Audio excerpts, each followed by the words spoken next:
ಎಲ್ಲ ವರ್ಗದ ಜನತೆ ಸಹೋದರರು, ಈ ಭಾಗದ JDS ಮುಖಂಡರು ಆಗಿರ್ತಕ್ಕಂಥ ಶ್ರೀಯುತ CM ಶ್ರೀನಾಥ್ ಅಣ್ಣವರು ತಮ್ಮೆಲ್ಲರನ್ನ ಕುರಿತು ಹಾಗೂ ಕಾರ್ಯಕ್ರಮದ ಕುರಿತು ಒಂದೆರಡು ಮಾತು ಮಾತಾಡಬೇಕಂತ ಅವರಲ್ಲಿ ಮನವಿ ಮಾಡ್ತೇನೆ. ದಯವಿಟ್ಟು ಶ್ರೀನಾಥ್ ಅಣ್ಣವರು ಇಲ್ಲಿ ಏನೋ ಬಂದು ಮಾತಾಡ್ಬಿಟ್ಟು ಹೋಗ್ಬಾರ್ದು. ಇನ್ನ ಇಲ್ಲಿ ಇರ್ತಕ್ಕಂಥ ಏನು ಡಾಕ್ಟರ್ BR ಅಂಬೇಡ್ಕರ್ ಕೂಲಿ ಕಾರ್ಮಿಕರ ಕ್ಷೇಮೋದ್ರ ಸಂಘದ ಎಲ್ಲ ಒಂದು 60-70 ಜನ ಇದ್ದಾರೆ. ಅವರೆಲ್ಲ ಸನ್ಮಾನ ಕಾರ್ಯಕ್ರಮ ಇಟ್ಕೊಂಡಿದ್ದಾರೆ. ಮತ್ತೆ ಇವ್ರಿಗೆ ಶೀಲ್ಡ್ ಕೊಡ್ತಕ್ಕಂಥ ಕಾರ್ಯಕ್ರಮ ಐತೆ. ದಯವಿಟ್ಟು ಅಣ್ಣ ಇಲ್ಲೇ ಇರಬೇಕು ಮತ್ತು ಈ ವೇದಿಕೆ ಮೇಲೆ ಇರ್ತಕ್ಕಂಥ ಎಲ್ಲರೂ ಇರಬೇಕು. ವಿಜಯಮ್ಮ ಸೇರಿಸಿ ನಾನು ಹೇಳ್ತಾ ಇದ್ದೀನಿ, ದಯವಿಟ್ಟು ಎಲ್ಲರೂ ಇಲ್ಲಿ ವೇದಿಕೆ ಮೇಲೆ ಆಸೀನರಾಗಬೇಕು. ಡಾಕ್ಟರ್ BR ಅಂಬೇಡ್ಕರ್ ಅವರಿಗೆ ಗೌರವಪೂರ್ವಕ ನಮನಗಳನ್ನು ಸಲ್ಲಿಸ್ತಾ ಕರ್ನಾಟಕ ದಲಿತ ಸಂಘಟನೆಗಳ ಮಹಾ ಒಕ್ಕೂಟ ಜೊತೆಗೆ ಅನೇಕ ಸಂಘ ಸಂಸ್ಥೆಗಳು ಎಲ್ಲ ಜಾತಿ ವರ್ಗ ಏನದೆ ಪ್ರತಿಯೊಬ್ಬರನ್ನು ಕೂಡ ಈ ಒಂದು ಸಮಾರಂಭಕ್ಕೆ ಆಹ್ವಾನಿಸಿ ದಲಿತ ಜಾಗೃತ ಸಮಾವೇಶ, ದಲಿತ ನಡೆ ಸಮಾನತೆಯ ಕಡೆಗೆ ಅನ್ನತಕ್ಕಂಥ ಅತ್ಯುತ್ತಮವಾದಂಥ ಒಂದು ಅರ್ಥಪೂರ್ಣವಾದಂಥ ಒಂದು ಕಾರ್ಯಕ್ರಮನ ಆಯೋಜನೆ ಮಾಡಿ, ಜೊತೆಗೆ ಏನು ಸನ್ಮಾನ್ಯ ಡಾಕ್ಟರ್ BR ಅಂಬೇಡ್ಕರ್ ಅವರ ಪುತ್ಥಳಿಗೆ ಮಾಲಾರ್ಪಣೆ ಮಾಡಿ ಅಲ್ಲಿಂದ ಮೆರವಣಿಗೆಯಲ್ಲಿ ಬಂದು ನಮ್ಮೆಲ್ಲರನ್ನು ಕೂಡ ಇವತ್ತು ದಿವಸ ಮಧ್ಯಾಹ್ನ ಎಷ್ಟೇ ಹೊತ್ತಾದರೂ ಕೂಡ ಬಹಳ ತಾಳ್ಮೆಯಿಂದ ಸಹನೆಯಿಂದ ಈ ಸಭೆಯಲ್ಲಿ ಪಾಲ್ಗೊಳ್ಳುವಂತ ಒಂದು ಕಾರ್ಯಕ್ರಮ ಆಯೋಜನೆ ಮಾಡಿ ಇವತ್ತು ಡಾಕ್ಟರ್ BR ಅಂಬೇಡ್ಕರ್ ಅವರಿಗೆ ಗೌರವಪೂರ್ವಕ ನಮನ ಸಲ್ಲಿಸಲಿಕ್ಕೆ ಕಾರಣೀಕರ್ತರಾಗದಂತ ಸನ್ಮಾನ್ಯ ನಾರಾಯಣ ಸ್ವಾಮಿ, ಹಾಗೆ ನಮ್ಮ ಪ್ರಕಾಶ್ ಅಣ್ಣವರು, ನಮ್ಮ ಚೇತನ್ ಬಾಬಣ್ಣವರ ಒಂದು ತಂಡಕ್ಕೆ ಸಂಯೋಜಕರ ತಂಡಕ್ಕೆ ಮೊದಲನೇದಾಗಿ ಅಭಿನಂದನೆಗಳು, ಧನ್ಯವಾದಗಳು ತಿಳಿಸೋಣ ಬಂಧುಗಳೇ. ಹಾಗೆ ವೇದಿಕೆ ಮೇಲೆ ಇರ್ತಕ್ಕಂಥ ಹುಬ್ಬಳ್ಳಿ ಪ್ರಕಾಶ್ ಅಣ್ಣವರು, ಅದು ಯಾತಕ್ಕೆ ಅದನ್ನ ನಾವು ಒಂದು ಸಭೆ ಸಮಾರಂಭ ಮಾಡಿ ಅದ್ರ ಬಗ್ಗೆ ಅದು ಕುರಿತಾಗಿ ಮಾತನಾಡಬೇಕಂತೇಳಿ ಸವಿಸ್ತಾರವಾಗಿ ಬಹಳ ಅಚ್ಚುಕಟ್ಟಾಗಿ ಇಲ್ಲಿನ ಉಪನ್ಯಾಸಕರು ಮತ್ತೆ ವಿಶೇಷವಾಗಿ ನನ್ನ ಕಿರಿಯ ಸಹೋದರಿ ಕುಮಾರಿ ಅನುಷಾರ್ ಅವರು ಬಹಳ ಅತ್ಯುತ್ತಮವಾದಂತಹ ಒಂದು ರೀತಿಯಲ್ಲಿ ನಮಗೆ ತಿಳಿಸ್ಕೊಟ್ಟಿದ್ದಾರೆ. ನಾನು ಕುಮಾರಿ ಅನುಷಾ ಮಾತನಾಡಬೇಕಾದ್ರೆ ಅವರು ಬೆಂಗಳೂರಿನಿಂದ ಬಹಳ ಪ್ರಬುದ್ಧ ಒಂದು ಹೆಣ್ಣು ಮಗಳನ್ನ, ವಿಚಾರ ತಳೆದಂತ ಹೆಣ್ಣು ಮಗಳನ್ನ ಬೆಂಗಳೂರಿಂದ ಕರೆತರೆದು ಮಾತನಾಡಿಸ್ತಾ ಇದ್ದಾರೆ ಅನ್ಕೊಂಡಿದ್ದು. ನನಗೆ ಗೊತ್ತಿರಲಿಲ್ಲ ಅದು ನಮ್ಮೆಲ್ಲರ ದಲಿತ ಸಂಘಟನೆಗಳ ಮಹಾ ಒಕ್ಕೂಟದ ಹಿರಿಯ ಉಪಾಧ್ಯಕ್ಷರ ಮಗಳು ಅಂತೇಳಿ. ಹಾಗಾಗಿ ಅಂತ ಒಂದು ಹೆಣ್ಣು ಮಗಳು ನಮ್ಮಗಳ ಮಧ್ಯದಲ್ಲಿದ್ದಾರೆ, ನಮ್ಮ ಊರಿನಲ್ಲಿದ್ದಾರೆ, ನಮ್ಮೆಲ್ಲರ ಸಹೋದರಿ ಆಗಿದ್ದಾರೆ ಅನ್ನೋದಕ್ಕೆ ನಾವೆಲ್ಲ ಹೆಮ್ಮೆ ಪಡಬೇಕು. ಅಂತ ಒಂದು ವಿದ್ಯಾರ್ಥಿನಿಗೆ, ಅಂತ ಒಬ್ಬ ಹೆಣ್ಣು ಮಗಳು ಮುಂದಿನಲ್ಲಿ ಅತ್ಯುತ್ತಮವಾದ ನಾಗರಿಕ ಸೇವೆ ಒಂದು ಹುದ್ದೆ ಸಿಗುವಂಥದ್ದಾಗಲಿ, ನಮ್ಮ ಕೋಲಾರ ಜಿಲ್ಲೆಯಲ್ಲೇ ಸೇವೆ ನೀಡುವಂಥದ್ದಾಗಲಿ, ನಮ್ಮೆಲ್ಲರ ಮಧ್ಯೆ ಆಕೆ ಒಂದು ನಮ್ಮ ಮಗಳ ಏನೋ ಒಂದು ನೋವಿನಲ್ಲಿ ಉಳಿದಾಗೆ ಅದಕ್ಕೆ ಸ್ಪಂದಿಸಿ ಒಂದು ಸಮಾಜಮುಖಿ ಚಟುವಟಿಕೆಗಳಿಗೆ ಪಾಲ್ಗೊಳ್ಳಿ ಅಂತೇಳಿ ನಿಮ್ಮೆಲ್ಲರ ಮೂಲಕ ಆಕೆಗೆ ಆಶಿಸೋಣ, ಆಕೆಗೆ ಆಶೀರ್ವಾದ ಮಾಡಲ್ಲ ನಿಮ್ಮ ತಾಯಿಯಂದರು. ಹಾಗೆ ಕೊರಗಾಂವ್ ಅಂತಕ್ಕಂಥ ಒಂದು ಕುಗ್ರಾಮದಲ್ಲಿ, ಚಿಕ್ಕ ಗ್ರಾಮದಲ್ಲಿ, ಅದು ಭೀಮಾ ನದಿ ತೀರದಲ್ಲಿ ಇರ್ತಕ್ಕಂಥ ಒಂದು ಭೂಮಿ ಆದ್ರಿಂದ ಅದಕ್ಕೆ ಭೀಮಾ ಕೊರಗಾಂವ್ ಅಂತ ಒಂದು ಹೆಸರು ಬಂದಂಥದ್ದು. ಆ ಒಂದು ಚಿಕ್ಕ ಗ್ರಾಮದಲ್ಲಿ ಏನು ಒಂದು ಶೋಷಿತರು ಒಳಗಾಗಿದ್ದಾರೆ ಅಂತ ಒಂದು ಶೋಷಿತರು ಕಡಿಮೆ ಸಂಖ್ಯೆಯಲ್ಲಿ ಇರ್ತಂದ್ರೂ ಸಹ ಏನು ಒಂದು ಬ್ರಿಟಿಷರು ಮತ್ತೆ ಒಂದು ಅದರ ಒಂದು ಶೋಷಕ ವರ್ಗ ಒಂದು 20,000 ಜನ ಅವ್ರ ಮೇಲೆ ಒಂದು ಹೋರಾಟ ಮಾಡ್ಲಿಕ್ಕೆ ಬರ್ತಾರೆ. ಕೇವಲ ಕಡಿಮೆ ಸಂಖ್ಯೆ ಇರ್ತಕ್ಕಂಥದ್ದು, ಕೇವಲ 500-800 ಜನ ಇರ್ತಕ್ಕಂಥ ಆ ಒಂದು ಕಡಿಮೆ ಜನ ಅವರನ್ನ ಹೋರಾಟದಲ್ಲಿ ಎದುರಿಸಿ ಒಂದು ಗೆದ್ದು ಜಯಶೀಲರಾಗ್ತಾರೆ. ಅಲ್ಲಿಂದ ಪ್ರಾರಂಭ ಆಗ್ತದೆ ನಿಜವಾದಂತಹ ಒಂದು ಸ್ವತಂತ್ರ ಹೋರಾಟ, ನಿಜವಾದಂತಹ ಒಂದು ಅಂಬೇಡ್ಕರ್ ವಾದ. 1818 ಜನವರಿ 1 ಪ್ರಾರಂಭ ಆಗ್ತಕ್ಕಂಥ ಒಂದು ಹೋರಾಟ ಏನೋ 24 ಗಂಟೆ ನಿರಂತರವಾದಂತಹ ಒಂದು ಹೋರಾಟ ನಡೀತದೆ. ಅದರಲ್ಲಿ ಜಯಶೀಲಿಸಲಾಗ್ತಾರೆ. ಅದರ ನಂತರ 80 ವರ್ಷಗಳ ನಂತರ ಡಾಕ್ಟರ್ BR ಅಂಬೇಡ್ಕರ್ ಅವರ ಜನನ ಆಗ್ತದೆ. ಆದಂತಹ ಸಂದರ್ಭದಲ್ಲಿ ಅವರು ಆ ಒಂದು ಹೋರಾಟದ ಒಂದು ಪ್ರೇರಣೆ, ಆ ಸ್ಫೂರ್ತಿಯಿಂದ ಅವರು ಅತ್ಯುತ್ತಮವಾದಂತಹ ಒಂದು ಶಿಕ್ಷಣ ಪಡೆದು ವಿದೇಶದಲ್ಲಿ ಹೋಗಿ ಆ ಒಂದು ಕಾನೂನಿನ ಒಂದು ಪದವಿ ಪಡೆದು ನಂತರ ಭಾರತಕ್ಕೆ ಬಂದು ಭಾರತದ ಸಮಾನ ಮನಸ್ಕರೆಲ್ಲ ಒಗ್ಗೂಡಿಸ್ಕೊಂಡು ಸಂವಿಧಾನ ರಚನೆ ಮಾಡ್ತಾರೆ ಬಂಧುಗಳೇ.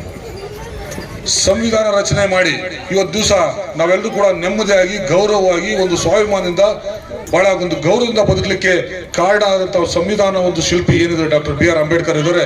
ಅವರು ಪ್ರೇರಿತರಾಗಿದ್ದು ಏನು ಕೊರೆಗಾಂವ್ ಚಳವಳಿಯಿಂದ. ಹಾಗಾಗಿ ಕೊರೆಗಾಂವ್ ಚಳವಳಿ ಪ್ರಾರಂಭ ಆಗಿ ಅದರಲ್ಲಿ ಗೆಲುವು ಸಾಧಿಸಲಿಲ್ಲ ಅಂತಂದ್ರೆ, ಅದರಿಂದ ಸ್ಫೂರ್ತಿಯನ್ನು ಡಾಕ್ಟರ್ ಬಿ ಆರ್ ಅಂಬೇಡ್ಕರ್ ಪಡೆಯಲಿಲ್ಲ ಅಂದ್ರೆ ನಾವಿವತ್ತು ಸ್ವತಂತ್ರದಿಂದ ಮುಕ್ತರಾಗಿರ್ಲಿಲ್ಲ, ಇವತ್ತು ಬ್ರಿಟಿಷರ ಆಳ್ವಿಕೆಯಲ್ಲಿ ಆಗ್ತಿದ್ವಿ. ಹಾಗಾಗಿ ಅದು ಭೀಮಾ ಕೊರೆಗಾಂವ್ ಯೋಜನೆ ಏನು ಆ ಒಂದು ಹೋರಾಟ ಬಹಳ ಯಾಕೆ ಮುಖ್ಯ ಆಗಿತ್ತು ಅನ್ನೋದನ್ನ ನಾನು ಈ ಸಂದರ್ಭದಲ್ಲಿ ಹೇಳಿ ಬಯಸ್ತೀನಿ. ಬಂಧುಗಳೇ, ಹೇಳ್ತಾ ಇರ್ತಾರೆ ಏನು ವೇದಿಕೆ ಆಗಬೇಕು, ನಾವೆಲ್ಲ ಯಾಕೆ ಕೂತು ಕೊರೆಗಾಂವ್ ಅನ್ನೋ ಒಂದು ವಿಚಾರ ಯಾಕೆ ಮಾತಾಡ್ಬೇಕಂತೇಳಿ. ಈಗಾಗಲೇ ನನ್ನ ಸಹೋದರಿಯವರು ಮಾತು ಹೇಳಿದ್ರು, ಇತಿಹಾಸ ತಿಳ್ಕೊಳ್ಳಿಲ್ಲ ಅಂದ್ರೆ, ಇತಿಹಾಸ ಅರಿತುಕೊಳ್ಳಿಲ್ಲ ಅಂದ್ರೆ ಇತಿಹಾಸ ಸೃಷ್ಟಿ ಮಾಡ್ಲಿಕ್ಕೆ ಆಗಲ್ಲ ಅಂತ. ಯಾಕಂದ್ರೆ ನಾವಿವತ್ತು ದಿವಸ ಇಷ್ಟು ಗೌರವದಿಂದ ಬದುಕಲಿಕ್ಕೆ ಕಾರಣ ಅಂಬೇಡ್ಕರ್ ಅವತ್ತು ಸಂವಿಧಾನ ರಚನೆ ಮಾಡ್ಲಿಕ್ಕೆ ಪ್ರೇರಣೆ ಆಗಿದ್ದು ಏನು ಕೊರೆಗಾಂವ್ ಒಂದು ಹೋರಾಟ. ಹಾಗಾಗಿ ನಾವು ಇತಿಹಾಸ ಅಂತ ತಿಳ್ಕೊಂಡಾಗ ಮಾತ್ರ ನಾವು ಮುಂದೆ ಹೇಗೆ ಬದುಕಬೇಕು, ನಮ್ಮ ಒಂದು ಗೌರವದಿಂದ ಹೇಗೆ ಬದುಕಬೇಕು, ನಮ್ಮ ನಡವಳಿಕೆ ಹೇಗಿರಬೇಕು, ನಾವು ಸಮಾಜದಲ್ಲಿ ಎಲ್ಲರಿಗೂ ಹೇಗೆ ಬದುಕಬೇಕು ಅನ್ನೋದಕ್ಕೆ ಪ್ರೇರಣೆ ಆಗುವಂತ ಒಂದು ವಿಚಾರ ಆಗಿರ್ತದೆ. ಹಾಗಾಗಿ ನಾವು ಪ್ರತಿಯೊಂದು ಹಂತದಲ್ಲೂ ಕೂಡ ನಮ್ಮ ಹಿಂದೆ ನಡೆದಂತ ಹೋರಾಟಗಳು, ನಮ್ಮ ದಿಗ್ಗಜರು, ನಮ್ಮ ಪೂರ್ವಜರು ಏನೆಲ್ಲಾನು ಸಂಕಷ್ಟಗಳು ಅನುಭವಿಸಿದ್ರು ಅದನ್ನ ಅರ್ಥ ಮಾಡ್ಕೊಂಡ್ರೆ ನಾವು ಮುಂದೆ ನಮ್ಮ ನಡವಳಿಕೆ, ನಮ್ಮ ಬುದ್ಧಿ, ನಮ್ಮ ಒಂದು ಬದುಕು ಸೃಷ್ಟಿ ಮಾಡ್ಕೊಳ್ಳಿಕ್ಕೆ ಅನುಕೂಲ ಆಗುತ್ತೆ. ಬಂಧುಗಳೇ, ಏನು ಇವತ್ತು ದಿವಸ ಇಷ್ಟೊಂದು ಜನ ಮಹಿಳೆಯರು ನಡೆದಿದ್ರಿ, ಹೆಚ್ಚಿಗೆ ನನ್ನ ತಾಯಂದ್ರೆ ಇಲ್ಲಿ ಕೂತಿದ್ರಿ. ಇವತ್ತು ದಿವಸ ಸಂವಿಧಾನ ಅಡಿಯಲ್ಲಿ ಮಹಿಳೆಯರಿಗೆ ವಿಶೇಷವಾದ ಪ್ರಾತಿನಿಧ್ಯ ಸಂವಿಧಾನದಲ್ಲಿ ಮೀಸಲಾತಿ ನೀಡುವುದರಿಂದ ಅನೇಕ ಸಂಸ್ಥೆಗಳು, ಸ್ಥಳೀಯ ಸಂಸ್ಥೆಗಳು, ಅದು ನಗರಸಭೆ ಆಗಿರ್ಲಿ, ಗ್ರಾಮ ಪಂಚಾಯತಿ ಆಗಿರ್ಲಿ, ಅಥವಾ ಯಾವುದೇ ಒಂದು ಏನು ಹಾಲು ಉತ್ಪಾದಕರ ಒಕ್ಕೂಟದಲ್ಲಿ ಸದಸ್ಯರಾಗಲಿಕ್ಕೆ ಏನು ಆ ಒಂದು ಡಾಕ್ಟರ್ ಬಿ ಆರ್ ಅಂಬೇಡ್ಕರ್ ಕೊಟ್ಟಂತ ಒಂದು ಮೀಸಲಾತಿಯಿಂದ ತಾವುಗಳು ಕೂಡ ಅಧಿಕಾರವಂತರಾಗಿರ್ತೀರಿ.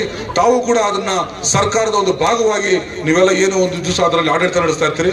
ಅಂತ ಸಂದರ್ಭದಲ್ಲಿ ನಿಮಗೆ ತಿಳಿದೇ ಇದ್ರು ಕೂಡ ನಿಮ್ಮ ಗಂಡಂದ್ರನ್ನ, ನಿಮ್ಮ ಅಣ್ಣ ತಮ್ಮದನ್ನ ಅಲ್ಲಿ ಮೂಗು ತೋರಿಸಿ ಅಧಿಕಾರದಲ್ಲಿ, ಆಡಳಿತದಲ್ಲಿ ಅವಕಾಶ ಮಾಡ್ಕೊಡಕ್ ಹೋಗ್ಬೇಡಿ ನಮ್ಮ ಅಕ್ಕನ ತಾಯಂದ್ರೆ.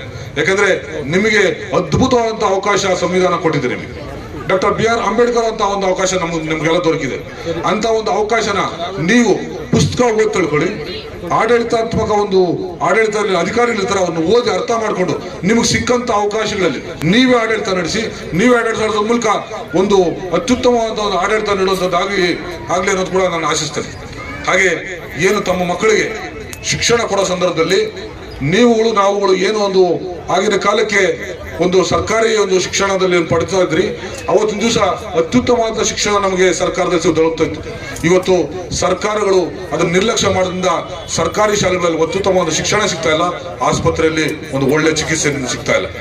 ನಿಮ್ಗೆಲ್ಲ ಗೊತ್ತಿರಬೇಕು, ಏನು ಅವರು ಉಚಿತ ಭಾಗ್ಯಗಳು, ಉಚಿತ ಒಂದು ಯೋಜನೆಗಳು, ಒಂದು ಆ ರೀತಿಯಾದ ಒಂದು ಭಾವನೆ ನಮ್ಮಲ್ಲಿ ಮೂಡಿಸಿ ಜನಪ್ರತಿನಿಧಿಗಳು ಅಧಿಕಾರಕ್ಕೆ ಬರ್ತಾ ಇದ್ದಾರೆ. ನಮಗೆ ಉಚಿತವಾದ ಭಾಗ್ಯಗಳು, ಉಚಿತವಾದ ಯೋಜನೆಗಳು ನಮ್ಗೆ ಬೇಕಾಗಿಲ್ಲ. ನಾವು ಬೇಕಾಗಿರೋದು ಅತ್ಯುತ್ತಮವಾದ ಗುಣಮಟ್ಟದ ಒಂದು ಶಿಕ್ಷಣ ಬೇಕು, ಗುಣಮಟ್ಟದ ಒಂದು ಚಿಕಿತ್ಸೆ ಬೇಕಾಗಿದೆ, ಅಂದ್ರೆ ಆರೋಗ್ಯ ಬೇಕಾಗಿದೆ. ಅವೆರಡೂ ಉಚಿತವಾಗಿ ಕೊಟ್ಟರೆ ಸಾಕು.